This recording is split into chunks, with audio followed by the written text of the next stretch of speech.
Bonjour et bienvenue à Langue Leader. Cette série de vidéos portera sur les généralités de quelques temps verbaux. Hablaremos en esta serie de videos sobre las generalidades de algunos tiempos verbales. Cette fois, on parlera du présent, okay? Le temps le plus populaire, le plus utilisé et le premier temps verbal qu'on apprend quand on étudie. Le présent, c'est un temps verbal simple, c'est-à-dire sa construction se fait exclusivement avec un seul mot. Se construye solamente con una palabra. Le présent a différentes utilisations. Par exemple, la plus facile, la plus logique, c'est que le présent s'utilise pour parler de l'action en cours, c'est-à-dire l'action qui se réalise en même temps qu'on parle.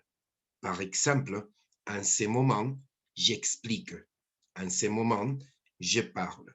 Actuellement, à présent. D'accord? Ça, c'est l'utilisation la plus importante du présent. Mais ce n'est pas la seule. No es el único uso del presente. On va l'utiliser pour parler d'une habitude actuelle, une habitude qui se passe pas en ce moment, no tal vez en este momento preciso, mais en ce moment de la vie.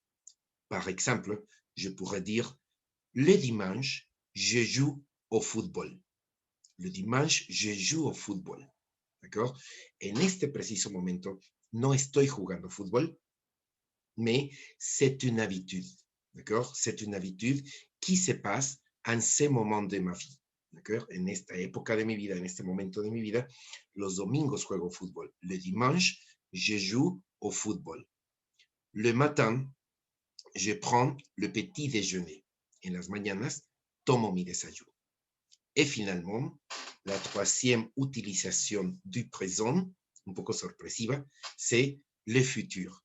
Oui, effectivement, le présent peut être utilisé pour indiquer une action dans le futur, mais avec une petite condition, c'est-à-dire que je dois l'accompagner d'un indicateur de temps. Par exemple, ce soir, je regarde un film. Esta noche veo una película. ¿D'accord? Demain, je vais à l'université. Mañana voy a la universidad.